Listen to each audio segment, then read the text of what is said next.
Assalamu alaikum wa rahmatullahi wa barakatuh. J'espère que vous allez bien. Moi, ça va. Ça va, alhamdulillah. Aujourd'hui, je vais recommencer la lecture du Noble Coran depuis le début.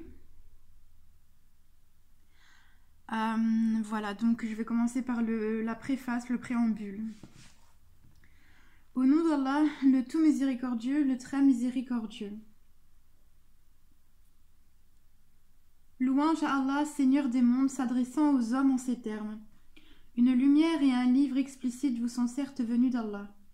Sourate 5, verset 15.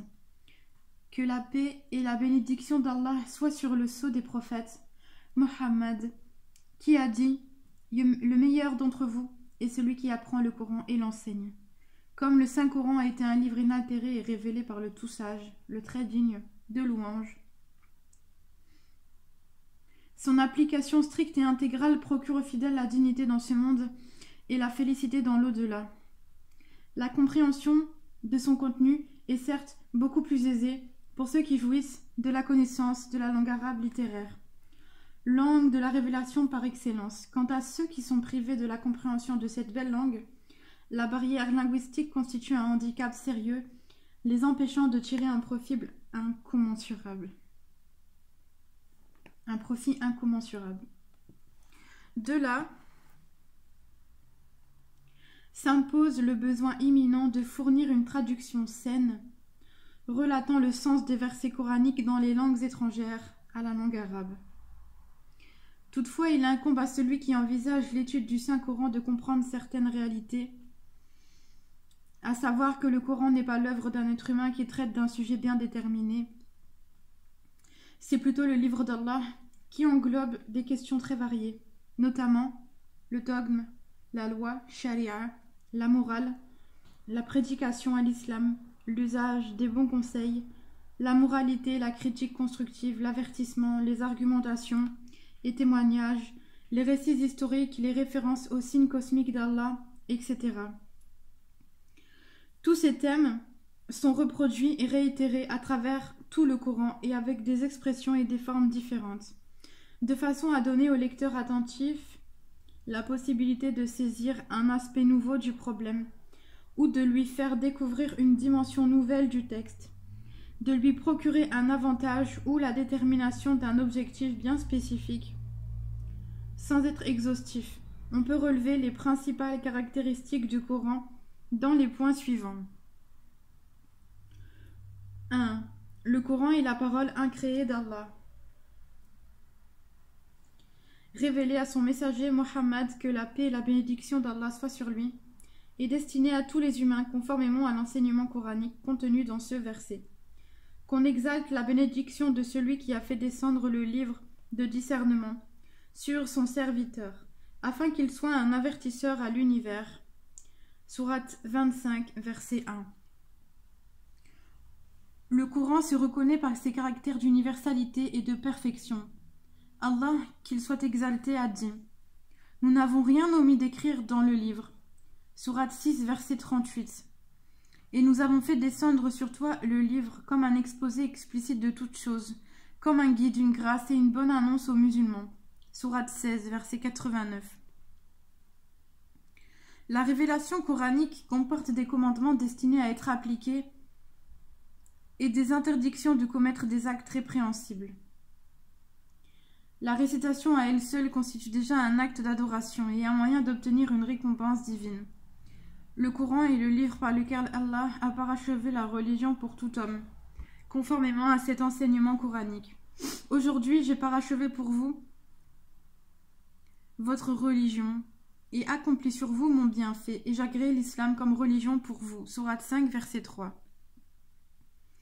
Le Coran est demeuré le miracle éternel d'Allah, transmis à son prophète, que la paix et la bénédiction d'Allah soient sur lui, qui de tout temps a fait l'objet du défi divin lancé aux Arabes les plus éloquents en vue de produire un texte similaire ou 10 sourates semblables, voire une seule sourate pareille au Coran. Les Arabes sont restés impuissants devant le caractère inimitable du Coran et n'ont pu relever le défi qui leur était adressé par les versets suivants. Dit quand même les hommes et les djinns s'uniraient pour produire quelque chose de semblable à ce Coran, ils ne sauraient produire rien de semblable, même s'ils se soutenaient les uns les autres. Sourate 17, verset 88. Disent-ils, il l'a fabriqué. Dit, apportez donc 10 sourates semblables à ceci, et fabriquées par vous, et rappelez qui vous pourrez, pour vous aider, hormis Allah, si vous êtes véridique. Sourate 11, verset 13. Mais disent-ils, c'est celui-là, Mohammed, qui l'a inventé. Dit, composez donc une sourate semblable à ceci, et appelez à votre aide n'importe qui vous pourrez, à part Allah, si vous êtes véridique. Sourate 10, verset 38. Le Coran a été révélé pour exhorter les hommes à avouer la sincérité de leur culte à Allah seul, sans rien lui associer. Comme nous le montrent ces versets coraniques, c'est un livre dont les versets sont parfaits en style et en sens, et venu d'un sage, d'un parfaitement connaisseur. N'adorez qu'Allah. Sourate 11, versets 1-2. Il ne leur a été commandé cependant que d'adorer Allah, lui vouant un culte exclusif, d'accomplir la salat et d'acquitter la zakat. Et voilà la religion de droiture. Sourate 98, verset 5. Le Coran est une constitution suprême qui organise la vie, tant spirituelle que temporelle, des musulmans vivant dans la cité d'État. De là, le lecteur sera amené à constater que le texte sacré contient non seulement un enseignement spirituel très riche et fécond, mais aussi une morale très élevée, soutenue et défendue par un corpus juridique aux règles juridiques précises et détaillées, faisant de lui une discipline scientifique très élaborée. Par ailleurs, le lecteur du texte sacré ne manquera pas de remarquer la présence d'un certain nombre de versets coraniques ayant trait aux principes d'économique politique et d'éléments de sociologie dont les applications se sont avérées au cours de l'histoire. Il ressort de l'enseignement coranique qu'Allah, qu'il soit exalté, a pris l'engagement de prendre soin de la protection de son livre pour toute l'éternité du temps. En voici la preuve. C'est nous qui avons fait descendre le rappel, le Coran, et c'est nous qui en sommes gardiens. Sourate 15, verset 9. En effet, l'histoire universelle et l'histoire de l'islam sont là pour témoigner que le Coran a été soigneusement conservé dans les poitrines, appris par cœur, et dans les écrits tels qu'il a été révélé au prophète Mohammed, que la paix et la bénédiction d'Allah soient sur lui. Nous sommes persuadés que, quelles que soient les circonstances, le Coran, parole d'Allah, par excellence, ne subira aucune altération, malgré les multiples tentatives qui eurent lieu. Le Coran est par essence miraculeux et inimitable, tant au point de vue du fond qu'au point de vue de la forme. C'est la parole incréée d'Allah, révélée à son messager, Mohammed, que la paix et bénédiction d'Allah soient sur lui. La tâche du traducteur n'est jamais aisée, surtout lorsqu'il refuse de trahir ou de s'aventurer à donner une interprétation personnelle. Malheureusement, force est de constater qu'un grand nombre de traductions ne sont autre chose que le reflet de la compréhension, et leur traducteur, certes, pour mener à bien la traduction du Coran. Le traducteur doit être un expert chevronné en langue arabe et étrangère. Il doit disposer d'un savoir encyclopédique incontestable et jouir en plus de qualités morales indéniables. Car chaque terme dans la langue du Coran a un certain poids. Chaque voyelle a sa raison d'être et le simple fait d'omettre une voyelle peut être lourd de conséquences. Choisir les termes appropriés sans vouloir en sacrifier ni le sens ni la lettre du texte sacré. Telle est notre ambition dans cette modeste entreprise par laquelle nous avons voulu faire partager la vraie saveur du Coran avec le lecteur francophone.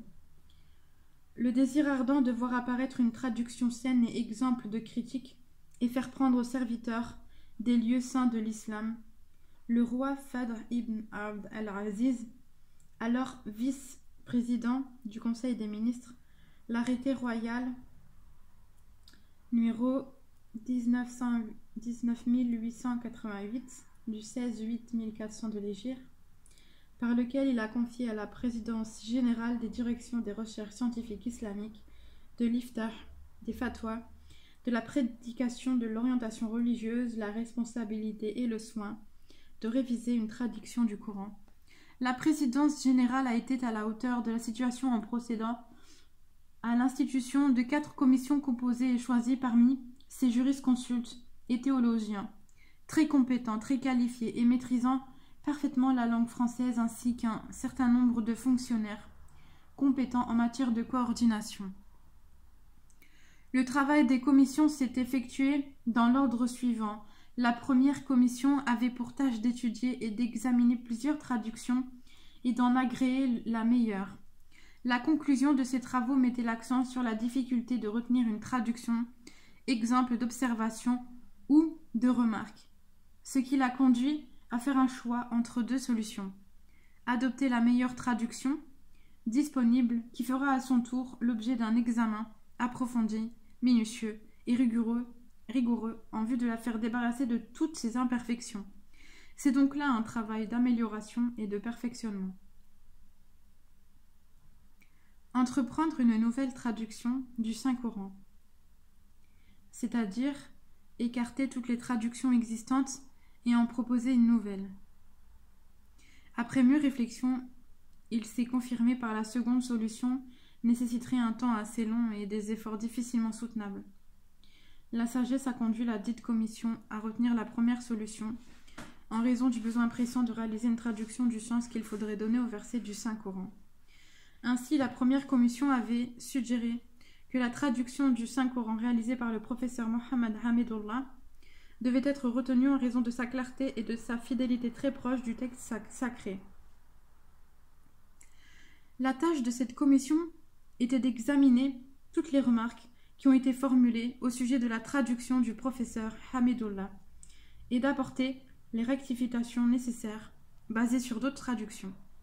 Puis, la même commission a procédé à une révision approfondie de la traduction, en prenant en considération toutes les remarques rédigées à l'égard de la présence par les universités, les corps enseignants et par ceux qui s'en intéressaient en se basant là aussi sur d'autres travaux de même nature. Par la suite, une deuxième commission a été constituée et s'est fixée pour objectif l'examen approfondi de toute l'œuvre accomplie par la première commission. Il lui a été demandé d'exprimer son opinion sur le travail réalisé. Une troisième commission a été instaurée et chargée d'étudier à son tour toutes les remarques qui ont été émises par les divers départements consultés et fut chargée de procéder à l'adoption d'un texte définitif dépourvu de toute observation ou critique dans la mesure du possible. Enfin, une quatrième commission a été constituée et chargée d'examiner les conclusions de la troisième commission, de confronter les avis des commissions précédentes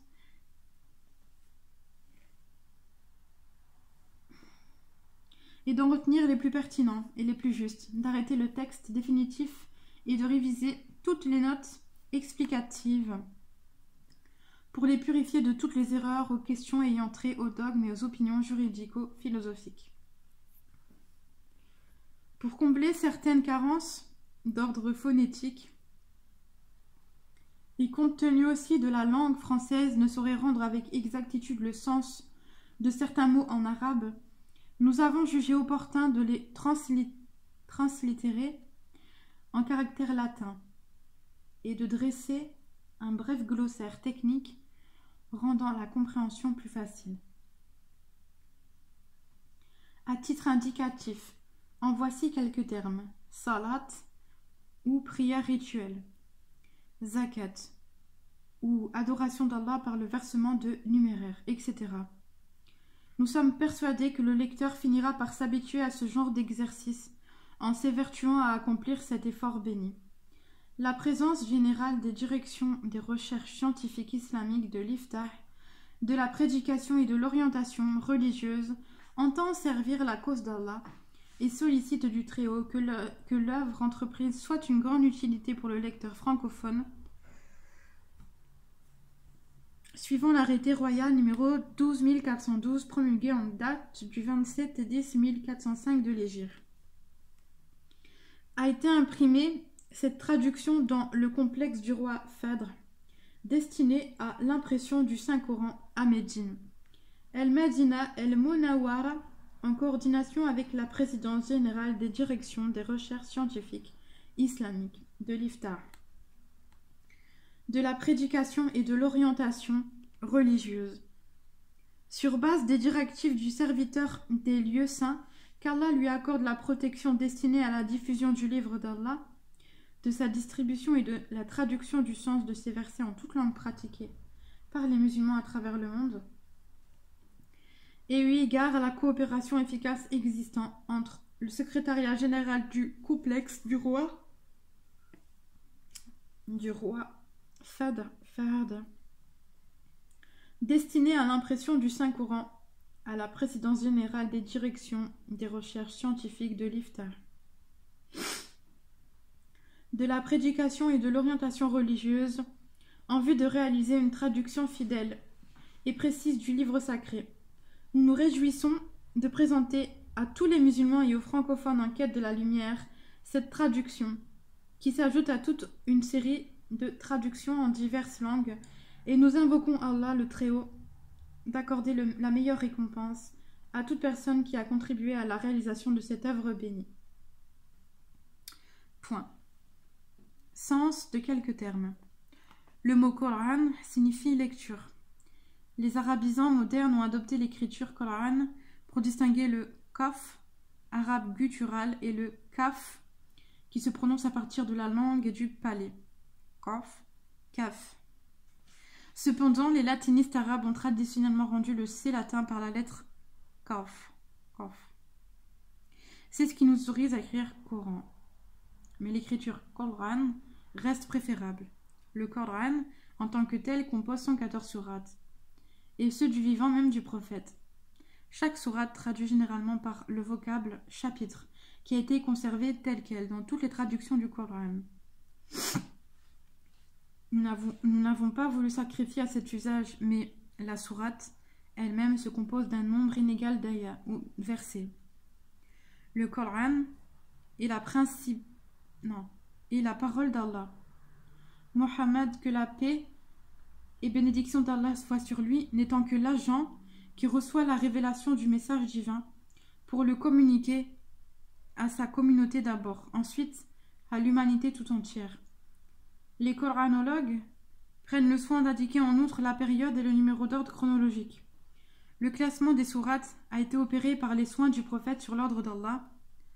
Allah. Dieu ou divinité, Illah. Divinité, Eliha. Allah. Nous avons préféré conserver le mot arabe désignant Dieu l'unique, car c'est ainsi qu'il est désigné dans le Coran. Islam. Étymologiquement, ce mot veut dire soumission totale à Allah. Ce vocable désigne ainsi l'engagement du fidèle à observer les enseignements coraniques et prophétiques. As-salat, office religieux comportant un ensemble ou cycle d'actes dévotionnels à caractère rituel consistant à observer les positions suivantes: debout, incliné, redressé, prosterné et assise. Dans chaque position, le fidèle est tenu de prononcer des formulations déterminées. Cet office religieux dont le fidèle est tenu de s'acquitter quotidiennement n'a pas d'équivalent dans les autres religions. C'est ce qui nous a poussé à retenir le vocable as-salat, au lieu de traduire en français par le mot prière, qui se limite seulement aux invocations.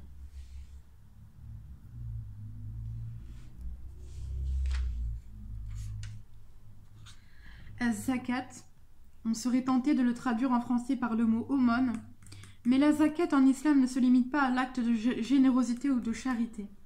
C'est plutôt un acte d'adoration par le versement de numéraires, dont les règles sont détaillées dans le Coran et la Sunna.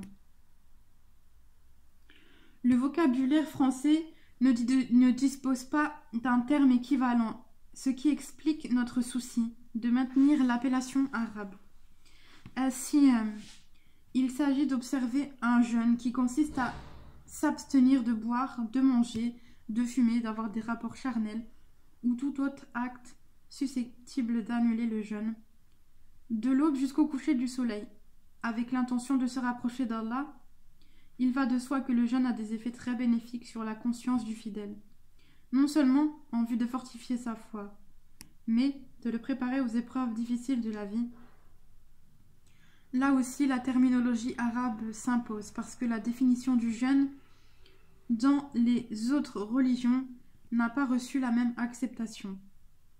Al-Hajj, devoir religieux très important, le pèlerinage effectué au lieu saint de l'islam, la Mecque et ses alentours, ne s'est rendu obligatoire qu'une fois dans la vie et uniquement aux personnes disposant de moyens suffisants. L'obligation du pèlerinage comporte des rites spécifiques et des conditions auxquelles il faut obéir, dont la pureté de la foi et la vertu qui contribuent à renforcer la cohésion entre la pensée et l'acte. El-Iman signifie littéralement connaissance, croyance et conviction, sans aucun doute possible. La foi est donc la conviction ferme, El-Iman, et à la base de l'islam. Il consiste à croire en Allah, en ses anges, en ses livres révélés, en ses messagers et en le jour dernier, et enfin en la prédestination favorable ou défavorable. Ce credo islamique n'est pas le même dans les autres religions qui justifient son appellation arabe. Et c'est la fin du préambule. Donc je vais terminer cette vidéo là avant de commencer la première sourate. Ou alors j'enchaîne avec la première sourate comme elle est très courte. Alors, première sourate, Al-Fatiha, l'ouverture. Bismillahirrahmanirrahim. Au nom d'Allah, le tout miséricordieux, le très miséricordieux. Louange à Allah, Seigneur de l'univers. Le tout miséricordieux, le très miséricordieux. Maître du jour de la rétribution. C'est toi seul que nous adorons, et c'est toi seul dont nous implorons secours. Guide-nous dans le droit chemin. Le chemin de ceux que tu as comblés de faveur, non pas de ceux qui ont encouru ta colère, ni des égarés. Alors, il est stipulé tout en bas de la page petit 1. El-Fatiha veut littéralement dire l'ouverture. Mais cette sourate a plusieurs autres titres, parmi lesquels les 7 répétés. De ce que l'on répète ces 7 versets dans chaque cycle d'actes, rakat, d'une salat, la prière. Petit 2. Bismillahirrahmanirrahim, au nom d'Allah, le tout miséricordieux, le très miséricordieux. C'est la formule que prononce le musulman au commencement de tout acte, se rappelant ainsi de son créateur et de son guide, en lui demandant son aide pour bien l'accomplir.